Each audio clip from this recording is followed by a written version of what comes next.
Good evening and welcome to the Planning Commission's regular meeting for November 28th, 2022. This time we'll move on to roll call.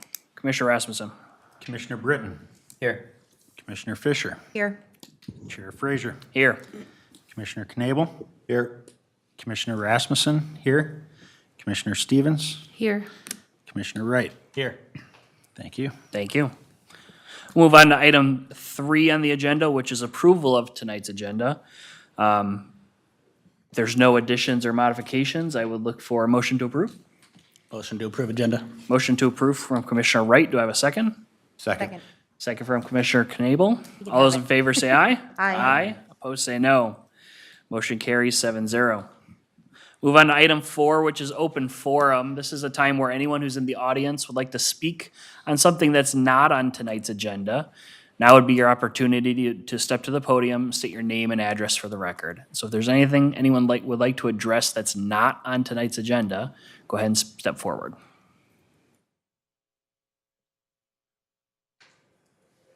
Okay, seeing none, we'll close open forum. Item 5 is Chair's explanation of the hearing process. The Planning Commission is a volunteer advisory group to the City Council. One of the Commission's functions is to hold public hearings and make recommendations on land use and zoning matters. The purpose of these public hearings is to provide an opportunity for each applicant and citizens to present information, ask questions, and express opinions. Since these proceedings are televised and recorded for the public record, anyone wishing to speak must step up to the podium and give their name and address before addressing the Commission. Staff reports are prepared and provided to the applicant and Planning Commission in advance of the meeting. The first step in the hearing will be for staff to present a summary of the report. The applicant will then have the opportunity to briefly explain the proposal and provide additional information or comments. Anyone wanting to speak in favor or against the proposal will then be heard. Upon completion of the testimony, the hearing will be closed to public comment. The Planning Commission will then discuss and act on the matter. 2 complete agenda packets are available for viewing on the back table. Please do not remove these items. The City Council will act on these items at their meeting on Wednesday, December 7th, 2022, which starts at 7 p.m. We'll move on to item 6. 6.1 is lot split at 6525 Hadley, case MS 2022-060 with Connor presenting.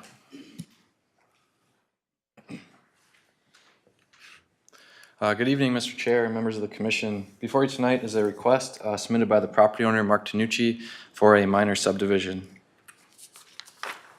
The subject parcel is located at 6525 Hadley Avenue South, which is located just south of 65th Street South and just north of 70th Street South.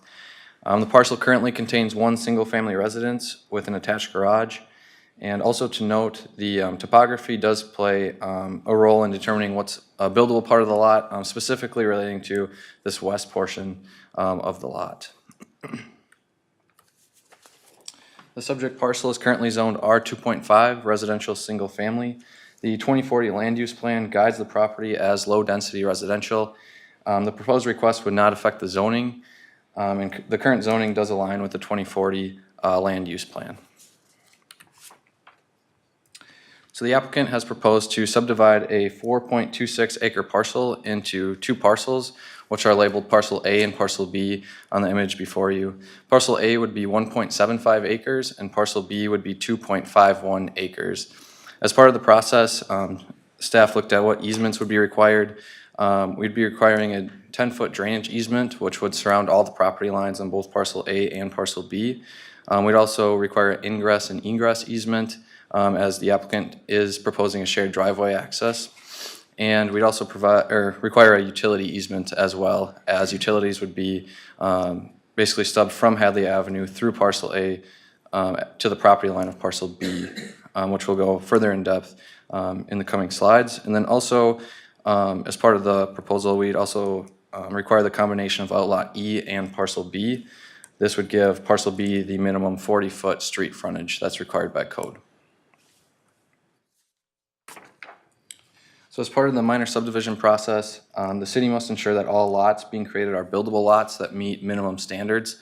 So as part of that, the applicant has provided a preliminary site and grading plan in order to show that it does meet all engineering and planning requirements. Staff did conduct a preliminary review of the plan before you, and it does meet the minimum standards for engineering and planning related items, such as grading, building setbacks, building pad location, among many other items. To note here, north is facing to your left, and here's Hadley Avenue South. As we mentioned before, it'd be a shared driveway access. It'd be using the existing curb cut and access on Hadley Avenue. And then to note here, the existing driveway would be used to serve parcel A and the new dwelling located here. And then there'd be a new driveway section here for access to parcel B. In addition, just to show where the utilities would be, they'd be coming from Hadley here and then stubbed at the property line of parcel B. So the shared driveway access is shown before you and highlighted. Again, north is facing left, and then here's Hadley Avenue. The 20-foot wide easement is being required in order to give the owner of parcel B legal access on parcel A to utilize that driveway section to access their parcel. Also to note, there'd be a maintenance agreement required to show who's responsible for what portion of that driveway between the property owners. Then the utility easement is shown before you. To note again, north facing left, here's Hadley. Parcel B is currently served by private utilities, so well and septic systems. At such time that those services fail, they'd have to connect to city services, which is why utilities would be stubbed to the property line, so that in the future when that happens, they could connect to city utilities at that point. And then that easement would be required in order that the owner of parcel B could access and maintain that portion of utilities through parcel A. And then there'd also be a maintenance agreement in place to dictate who's responsible for what and just make that clear for any future property owners. And with that, I will leave the recommendation before you. Staff's available for any questions, and a representative of the surveying firm is also in the audience for any questions as well. Thank you. Any questions for staff? Where's the house going? Sir, I'm actually going to have you wait. I'll have public comment open after commission gets a chance to ask questions. Thank you, though. Any questions for staff? All right. And then would the representative for the applicant like to approach and have anything to add? I don't have anything, but I can answer questions. Okay. Does anyone have any questions for applicant?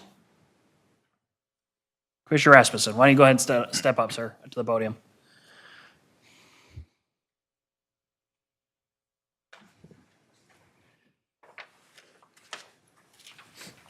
I guess just generally, I don't have it here in front of me, but one of the slides showed quite a bit of elevation change on that piece of property. How much dirt's got to get moved around to make this a buildable site? Can you help me understand kind of the scope of work there?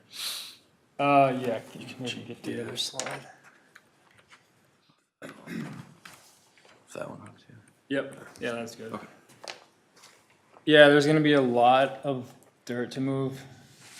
Originally, we had planned to go further down into the valley, but I said to minimize that as much as possible with where the new house is gonna go, we kept the driveway just on the outside edge of the circled area there. I don't know if you can see that. Yep. Okay. The applicant originally wanted it to go down in the valley and around to maximize space, but that didn't make sense for moving dirt. It's going to be a lot, but it's the best we can do with really with where the house needs to be, because there's going to be movement of dirt no matter what, either with the house or with the driveway, just because of the topography out there. So just so I'm understanding this, the driveway's coming in, it's staying up on top of the hill, and then it's splitting off, and the new site location or the new house location's actually behind this existing house, correct? okay, yeah. All right, there we go. This slide shows it all. It shows the driveway coming in, it shows the house, that's the topography. The previous slide was the topography provided by the county. This slide is actually the field topography that we shot. So we actually shot this in the field. All right. So the existing driveway, let's see here. I think you can use and Connor, you might want to help him. There's a pen that you can use to kind of mark on the screen so everyone can see. You should just be able to write on that. Oh, you can see that? Yeah, if you actually just like touch the screen with it. Okay. Okay, so the driveway, so it's gonna start here. And then it heads to this. Oh, it's gonna start right here. Then it goes down this way, then it cuts across here and comes up here, stubs into the existing driveway at the new property line, assuming that the lot split's gonna get approved. That's where the new property line's gonna be. The easements, on the other hand, are gonna, the easements was written to be a part of the existing, be a part of the driveway easement, except that it's not gonna be entirely on it because it has to start. It just makes more sense to go to stub them in straight because this is a service. We're not gonna put in new, it's gonna stub into the existing utilities in the street, so it's just gonna be a new service. So when the digging takes place, it's gonna all get put in at the same time. Yep. Water and sewer. I mean, we don't know the exact volume about what's gonna be dug out of there. When the house is being dug, we can use that to fill it. It's gonna be fill. It's gonna be all fill basically, because it's a valley right there, pretty steep valley. Thank you. trying to think Do we have any idea of how many trees are gonna have to be removed to make all that happen? Is it gonna get cleared quite a bit, or I'd imagine? The trees, there's not as many in that area as you'd think. Most of the trees are kind of to the south or to the west in the east. It's pretty minimal as far as, we didn't do an official tree survey, but it's pretty minimal, I would say. I don't think it's very much. I mean, I don't think it's terribly a lot. All right, I appreciate it. Thanks for the info. Yeah. And sir, and I forgot to do this before you started answering the questions. Can you state your name and then your work address is fine, just for the record. Ryan Peterson, so I work at Lake and Land Surveying. Okay, what's the address there? 1200 Center Point Curve, All right. Mendota Heights. And then just because I know this was a question I heard from the audience, the site plan that's in front of us right now, this is parcel A that's being shown. And the plan would be to have the house basically in this, what looks like the center of that parcel A, just to the east of the new driveway that's gonna be built. Yes, Okay. yes. Any other questions for applicants? All right, thank you. Yep. Just before we open public comment, Connor, I have a question just for you. The actual application that's in front of us is just the parcel split. It's not a site plan or a final plat for this property. And the site plan was just sent to us to ensure that it's buildable, correct? Yeah, that's correct. Okay. And so there's no actual plan for a house. There's no application in front of the building department to actually build a house yet. Yeah, Mr. Chair, that would, require that the subdivision here is approved, and then at a later date, they'd submit the building permit, grading permit, et cetera, at that point. So, yep. Okay, and so the question before us is just, can we split these parcels, and is that one parcel actually a buildable parcel? Yep, that's correct. All right, thank you. Commissioner Britton? And I would assume that it wouldn't come back before, oh, thank you. After the lot split, everything would be handled by the building department? Or would this come back for us for any reason? Yeah, Mr. Chair, Commissioner Britton, yep, that's correct. It would just, all that would come before you is this minor subdivision. The rest would be handled internally by staff through normal permit review processes. Okay, thank you. All right, at this time, we will open public comment, and so anyone who wants to speak for or against or has any questions, go ahead and step to the podium and state your name and address for the record.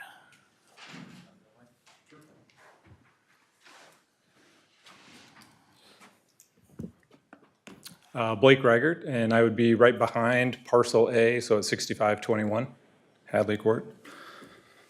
And I'd like to go back to that image. I believe this is the one that you had up. So just to clarify, the road access is here, right? No, that's the utilities. This is the current driveway, correct? Because this is my house here, this is Sean's, which is next to me here. So, sir, I guess what I'm going to ask you is, why don't you ask your question? Sure, I just wanted to clarify because I thought it was misleading or not clear based on the way that he was drawing the diagram first. So I wanted to at least level set on where the driveway actually would be. Sure, so to me, it looks like just to the east on this drawing, because north is facing left, just to the east of where you drew is a line. You see that? And that's where the road actually, or that's where the driveway actually is. So just up from where you are, Right here. right there. Perfect, thank you. Yep. Okay, so this is the existing driveway? Yeah. Okay. Okay, and then this is the proposed house? And just to make sure we're clear, there's not a proposed house in front of us right now. Right, yeah. Just, yeah. Okay, so I guess my point is, obviously I'm on this X lot, right, in the back there. And part of going into the purchase of this property, we paid a premium, of course, for the woods where it was at, with the understanding that it was a single parcel home behind our lot. Obviously, with this change, it's a substantial change to make it now 2 parcels, especially putting a house there. And I don't know what the distance is between that proposed spot there and where the house would be, but it would be a substantial change for us. And I don't have a picture of the trees, but if you look at, okay, perfect, maybe you can show it. There are a lot of trees. I mean, this entire thing from this lot line that you see right here, all of this is dense trees.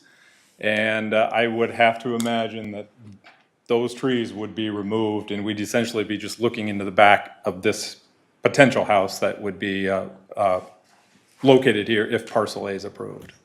So that's my biggest concern, is just what it was. I don't know when Pulte sold this spot and when Tanushi agreed to it, if he agreed that it would be a single-family home, and then now changing it after the fact, what rights we have living behind that. But that's what I wanted to explore, or at least bring up, is our understanding when we purchased it. Okay, So, thank you. yeah, thank you.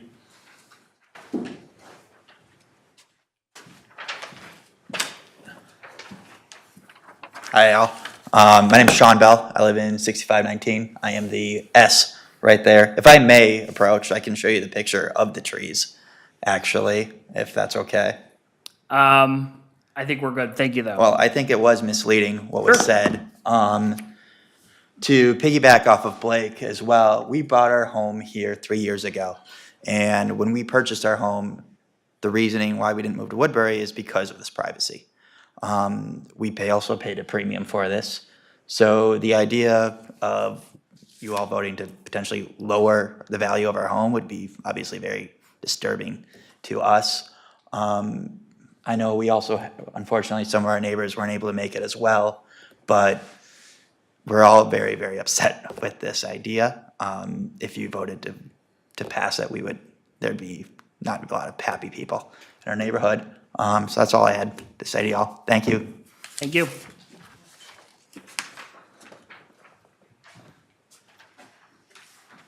Hi, I'm Dr. Shayna Bell. I actually live at the same place, 6519 Hadley Court.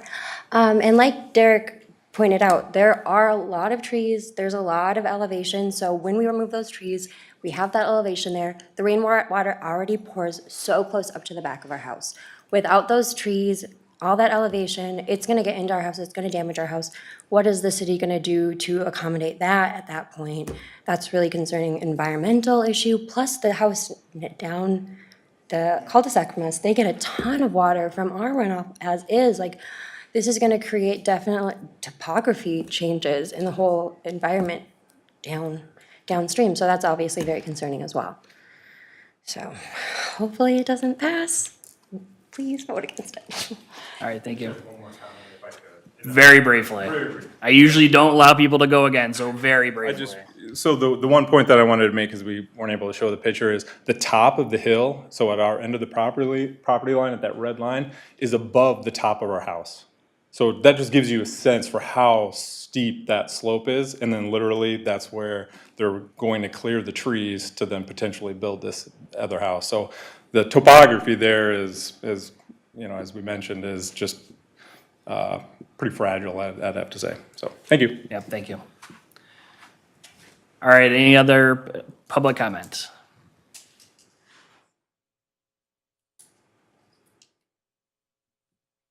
All right, at this time, I will close public comment on this application. And then if staff wants to have an opportunity to address a couple of the things that were brought up, just so we have some clarity on those.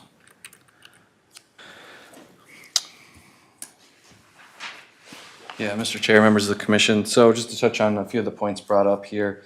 Originally in 2006, when approvals went through for this development in Timber Ridge here, there were considerations for an additional lot there, which is part of the reason that Outlot E was created in that small outlot, with the plan that those could be combined and then possibly made into an additional lot. So it was talked about at that time, just to mention that. Then also, just to touch on the trees, code does require that the removal of more than 35% of trees would require a tree inventory, but that is something that I've already talked with the applicant about, and we would require that as part of a building permit application, is that an updated tree inventory be done, and then review that, and then work through requirements at that point. And then just to touch on distance to the lot line, once that building permit comes in, it would have to meet all the zoning district standards for setbacks at the time that building permit is submitted, so. Then Connor, I just have a couple questions for you. So specifically about the tree inventory, obviously that's something we see a lot as part of when they have to do the inventory and they take out trees. Sometimes they have to remediate that and they have to put more trees back in, correct? Yep. There is a calculation that the city has in order to determine how many trees you remove plus how many trees you got to put back in, right? Yep, Mr. Chair, that's correct. Okay, and then also if they're going to eventually ask that a house be built on this property, one of the things is they have to prove that they can build the house there and also show a grading plan, correct? Yep, that's correct. And one of the things that you look at the grading plan, correct me if I'm wrong, is to make sure that drainage isn't going to be a problem on somebody else's property or the subject property. Yep, Mr. Chair, that's correct. And so the city's engineer or the company that we hire to do that engineering work would review all of that before building could start. Yep, that's correct. Okay. Any other questions from the commission? Commissioner Britton? In the initial review of is this buildable or not, and, you know, the applicant mentioning there's a significant amount of dirt being moved, is there a natural flow of water through some type of ravine in this area that is going to be substantially impacted by any type of development in this area? Yeah, I'll ask our assistant city engineer, Amanda Meyer, to answer that question. Good evening, Mr. Chair, members of the commission. Excuse me. So looking at the general grading or existing grades of the property here, the water drains, if I recall, 87810 from north to south, I believe. But ultimately, you know, as Connor was mentioning, we would require a grading permit application be submitted. What was provided at this point was just a preliminary site and grading plan to show that the minimum setbacks and requirements would be met. So things like the driveway doesn't exceed a 10% slope, that water service sizes could be met for the properties. But ultimately, an official grading plan looking at the details wouldn't be submitted until we see that grading permit application be submitted. But to the point of you know, making sure that we're not impacting adjacent properties, we do look at the natural flowage of the property, look at the impervious surface, all of those things, again, to make sure that as we build a house in any part of town, you know, that's not negatively impacting any drainage on those adjacent lots. Okay, thank you. Commissioner Britton? Question for staff, and Christine, I don't know who would best answer this, but, you know, from the zoning perspective, in what we are allowed to consider with respect to this application. Could you just review that? In regards, it also including, when is a lot allowed to be split? What are the rules surrounding that type of thing? Chair and members of the Planning Commission, so parcel, when it comes before you, such as this for a minor subdivision, we look at it in terms of meeting those general lot size requirements. Each of our zoning district has certain minimum lot size requirements. So it meets those minimum as we look at those. As long as it meets those minimum, it's a private property can proceed forward with a lot split. So we look at that generally if it can fit a buildable lot. And if so, a private property owner has the right to bring that forward before you and the city council for consideration. If it, for some reason, did not meet, we would, let the applicant know, it doesn't meet setbacks, or as engineering mentioned, it can't, that 10% slope doesn't meet that. So we try to run through and look at the zoning code for each of those action items, but in this case, it met those minimums to bring before you. Okay, thank you. Any other additional questions for staff? Okay. Any further comments or discussion on the application? So I guess I'll just comment, and I want to thank everyone for showing up here tonight, who came out and did this, because us sitting up here, we don't get to see these properties. We're not supposed to go do our own investigation into what's going on in these applications. We rely on what staff and the applicant and the people who come to the meeting here tonight tell us, here's what's going on the ground. So without you here, we don't get your side of view of this. So I want to thank you for coming. Like Director Costello said, though, this is a private property. We, as a government body, don't get to tell a private property owner what to do, what they can do with their property, unless there's already a rule in place. We can't now go and say, oh, no, you can't do that because we don't like it, because somebody's going to be mad, because it may affect somebody around you. As long as they meet the rules and the requirements that have already been set down, we as the government can't stop that. And if we tried to, we'd get sued, and we'd lose. So our job here as the Planning Commission is just simply to look at, does this meet the requirements of the city? Yes, no. If it meets the requirements of the city, we can't stop it. Because if we try to stop it, we're violating the law. And so based on my review of what we've seen, it meets those requirements. Now, there will be additional reviews. If they ever do want to get a building permit for a house, the planning department and the building department, the engineering department will be looking at all those things to make sure they meet those criteria as well. But as far as a property division of this parcel goes, I believe it meets the requirements that the city set out in place for a single-family lot. Commissioner Wright. Just want to go off of that. This is just one part of the process, right? So make sure you guys are staying engaged. I have also, just in my time here, I can speak for it. The staff has always been very good about having people meet middle ground, right? So if you're having issues with like the drainage and all that other stuff like that, I haven't seen both parties not really come together and actually come to like a good consensus on things. So again, just be part of the process. Don't come here with pitchforks, come with a smile, but like, they're gonna try to accommodate you as best you can, so. Commissioner Britton. When a building permit, if a building permit is submitted in the future, will the surrounding neighborhood be notified at that point in time? I mean, this is a public hearing, so of course notifications were sent out. But beyond that, that's where those notifications would end? Yeah, Mr. Chair, members of the commission, Commissioner Britton, generally our policy is not to notify the surrounding area. That permit just comes in and we review it through our normal processes.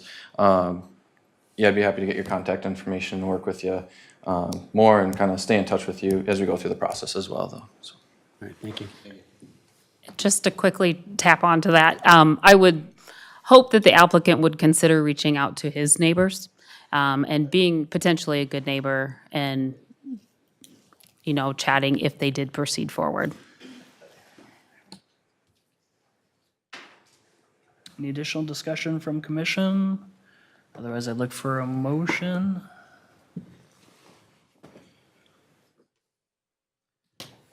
I'll make a motion to approve, subject to the stipulations in the staff report. Okay, I have a motion to approve from Commissioner Fisher. Do I have a second? I'll second. Second from Commissioner Stevens. I usually get to cheat and look at the back, but second from Commissioner Stevens. Any further discussion on the motion? Seeing none, all those in favor say aye. Aye. Opposed say no. Motion carries 7-0. Move on to item 6.2, which is the comprehensive plan amendment, case CP 2022-065, with Mike Brosla presenting. All right. Good evening, Chair and Plan Commissioners. In front of you, it's me again with a comprehensive plan and amendment.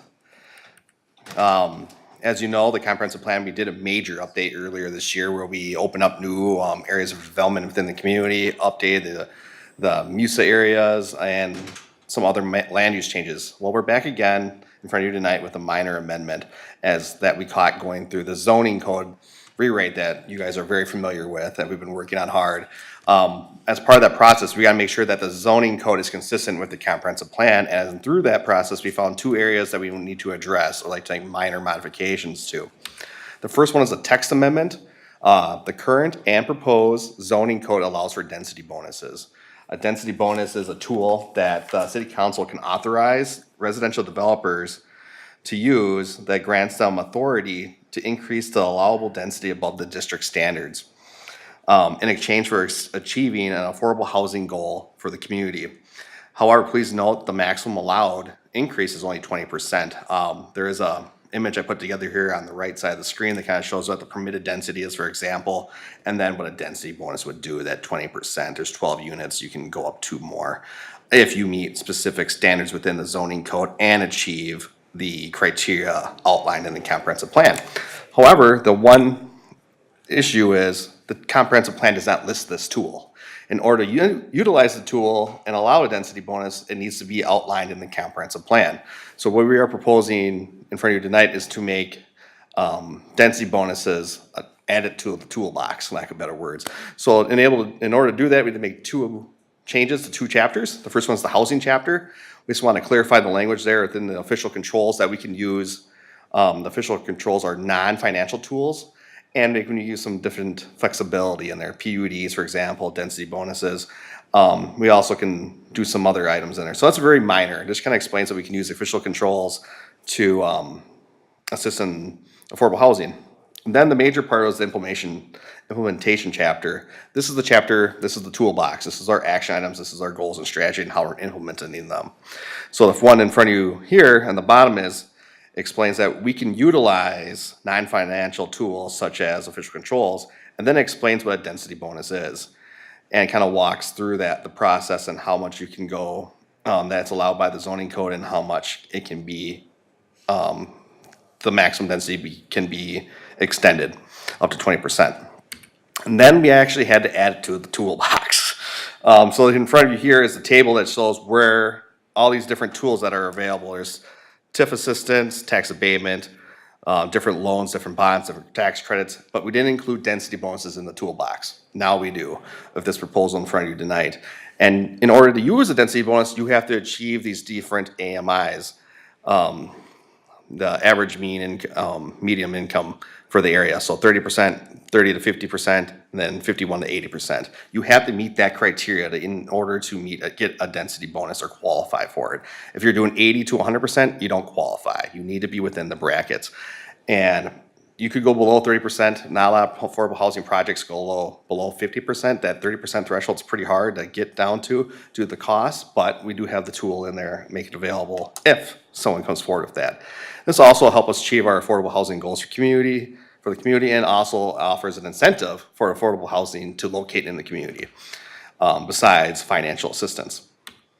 The next one was a map amendment. As we were looking at the renotice this area here off of East Point Douglas Road, especially the 2 parcels shown on the screen here, 6850, which is a vacant lot at the north end of the cul-de-sac. This lot here is highly encumbered. It does have a stormwater pond that's pre-constructed on site, and there's a pipeline easement that runs through it.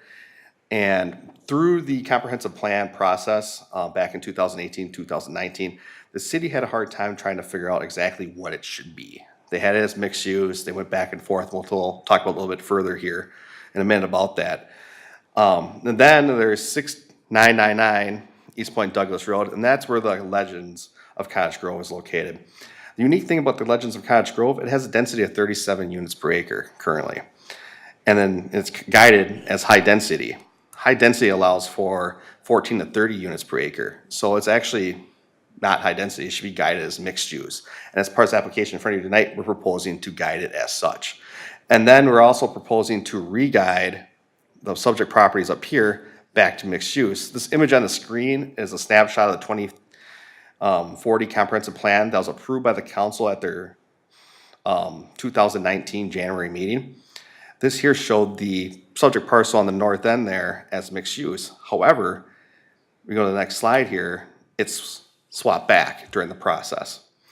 And that's because they were trying to figure out what is the best use for that property there. And they thought the best use would be to blend in with the surrounding high density uses in the area. However, that parcel has been vacant since 2007. We've had some interest in it, and most of the parties that are interested are multifamily, but they can't make the densities work with the limited lot size. So they usually ask for more density. And so what we're proposing tonight is to allow that density increase by re-guiding it to mixed use. Also, as part of the rezoning project we've been working on, we're doing a citywide rezoning. We are proposing to re-guide this area here to mixed use as shown on the screen. Right now it's B1 of the PUD. Which allows for senior living, but it's just cleaner to switch it all to mixed use. It's in conformance with the comprehensive plan, then everything's aligned. And so, as you can see in the far right here, this is the proposal in front of you tonight.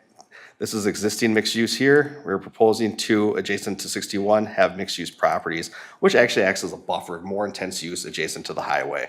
It's worth noting though that within the mixed use land use, you could have a commercial user here, potentially. This would have to be a destination commercial user. As the previous slide, it is highly encumbered by that easement. So when I say destination, a daycare, I can see it being something like that. Otherwise, it's gonna be an apartment building. It's just suited for that. It's right adjacent to the highway, and we've had interest in it in the past. So with that, I'll leave the recommendation on the screen. I wanna make note though, we did post this in the Pioneer Press. We have received no phone calls. We have talked to this with our sector rep from the Metropolitan Council, and they're allowing us to do what's called an administrative review, which waives the 60-day adjacent community review. Typically, on these kind of projects, we have to notify adjacent communities 60 days in advance and let them know what we're doing. But since this has no impacts on our adjacent neighbors, they waive that. And so it's before you guys today without that 60-day review. And then following tonight's meeting, we'll go to City Council and then submittal to the Met Council if approved. And I'll leave the recommendation on the screen. I'm here for any questions. Thank you. Any questions for staff? Commissioner Rasmussen. Regarding the density bonus, I think I understand it, but I feel I'm a little bit confused. Like, a lot of developments will come forth with a PUD, which typically has some flexibility to play with the density at that stage. What's the advantage to adding this density bonus? Yes, Commissioner, that's a great question. Actually, you cannot increase through the PUD process, you cannot increase density per the allotted density. So if the district says 40, you cannot go above 40. However, you can use a density bonus if it meets the criteria of the city's public policy goals, such as affordable housing. We can use that density bonus saying, hey, you're achieving affordable housing, and as an incentive for providing affordable housing in the community, we can allow you to go above that. Otherwise, you have to stick to that strong threshold. A PUD, you cannot go above it. You can allow other flexibility from the zoning code, but you cannot mess with the densities.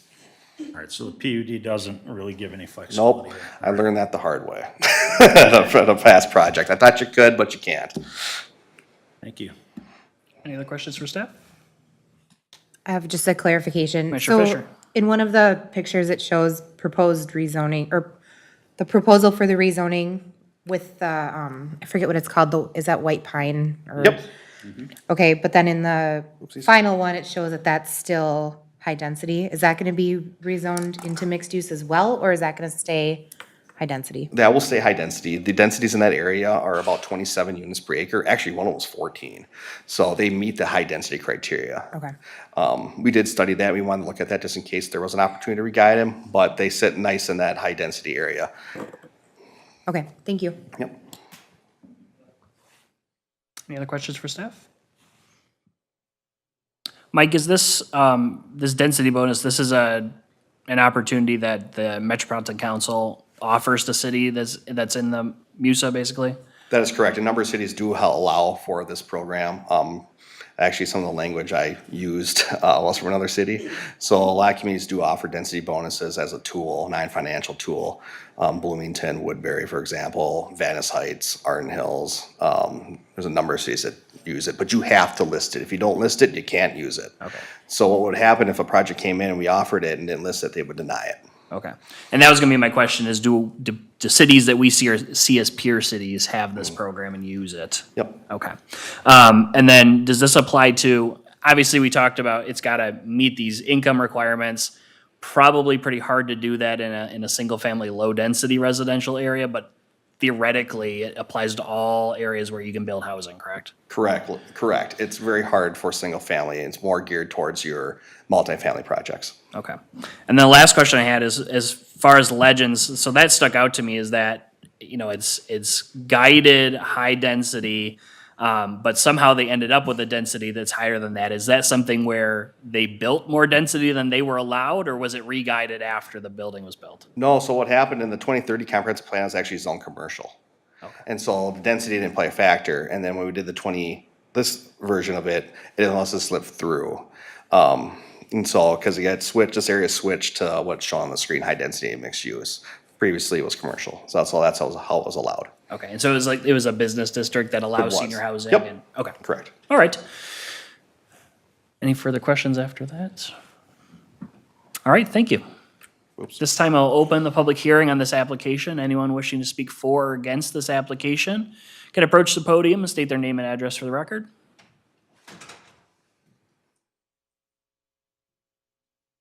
Seeing none, I'll go ahead and close public hearing. Any further comments, questions, discussion by commission? Otherwise, I'd look for a motion. Motion to approve. I have a motion to approve from Commissioner Britton. Do I have a second? Second. Second from Commissioner Wright. Any further discussion on the motion? All those in favor say aye. Aye. Opposed say no. Motion carries 7-0. Move on to item 6.3, daycare at 7781 Hardwood, case SP 2022-063 with Connor Jakes presenting. Oh, really? Good evening, Mr. Chair, members of the commission. Before you is a request for continuation of a site plan review for a proposed daycare. The proposed location would be 7781 Hardwood Avenue South, which is just adjacent to the shops at Gateway North. The applicant is currently proposing an 11,680 square foot daycare facility. And in order to allow for additional time to revise the site plan and work through various items, the request is being made to continue this case to the December 19th Planning Commission meeting. And with that, I will leave the recommendation before you, and staff would look for a motion to continue that case to the December 19th Planning Commission meeting. All right, thank you. Is there a motion from anyone on the commission? I'll make a motion to continue the application to the December 19th meeting. All right, I have a motion from Commissioner Fisher. Do I have a second? Second. Second from Commissioner Britton. All those in favor say aye. Aye. Aye. Opposed say no. Motion carries. That item is moved to the December 19th meeting.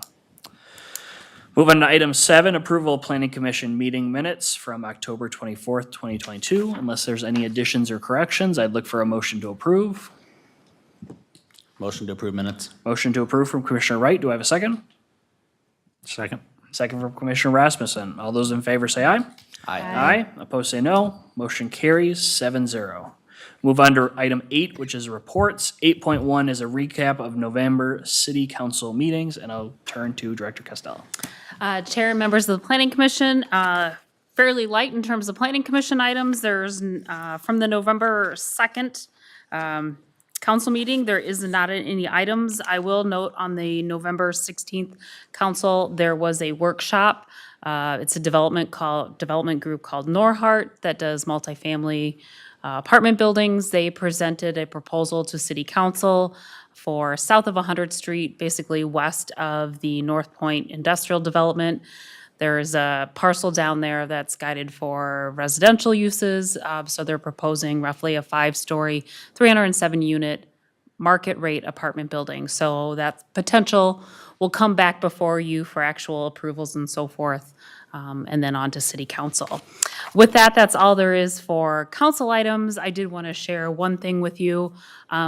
This is my last planning commission meeting with you. I have accepted a position elsewhere, so I'm leaving you, but leaving you in quite capable hands of the staff for planning and engineering. So it's been a pleasure to work with all of you. Who approved this? Don't watch that group over there, but no. Seriously, it's been wonderful working with all of you, and like I said, you're in capable hands with planning and engineering staff. They're a wonderful group of people, very smart, so you're lucky to have them. With that, I'll turn it over to Councilmember Thede. So, yeah, I guess I'd also was going to mention on the November 2nd, we did discuss Glacial Valley Park building, and some of the discussions we had was the sustainability of the building and the solar and geothermal, and while there was some discussion about the justifiability of the geothermal, even though it's kind of, hey, that's neat, whether it really is justifiable. We also there was a little bit of concern about the fact that the boiler room was being built, to just, accommodate just the geothermal, just kind of some of that extra stuff. But if the geothermal, for some reason, something happened, then, having to try to expand that room. So that was one couple things that were being looked at there. But in general, it was approved to, go forward with the solar naturally, but also the geothermal, which, the other thing that I was going to mention, and in terms of the codification and things like that, you guys have been involved in a lot of that sort of stuff, and I don't think there's any other meetings for them. I think they've had all theirs. The zoning code portion of the overall city code will come back before you at the December Planning Commission meeting for your final recommendation, and then it will go to the December 21st City Council meeting for the full overall blessing.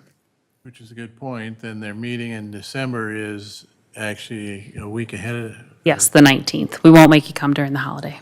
So, also in terms of the apartment buildings, there was a little bit of concern of how tall it would be, what it would look like out in that area, because that was just to the west of the new North Park.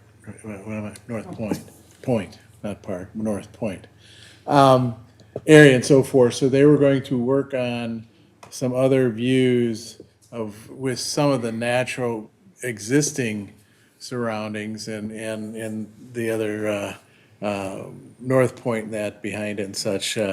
Just to make sure, in terms of the 5 stories wasn't way out of bounds. But other than that, if you have any questions for me. Any questions for Councilmember Thede? I don't think so. Thank you very much. All right. We'll move on to item 8.2, which is response to Planning Commission inquiries. I think we had one that Amanda had emailed out about the stoplight at 80th and East Point Douglas. But otherwise, we didn't have any other responses.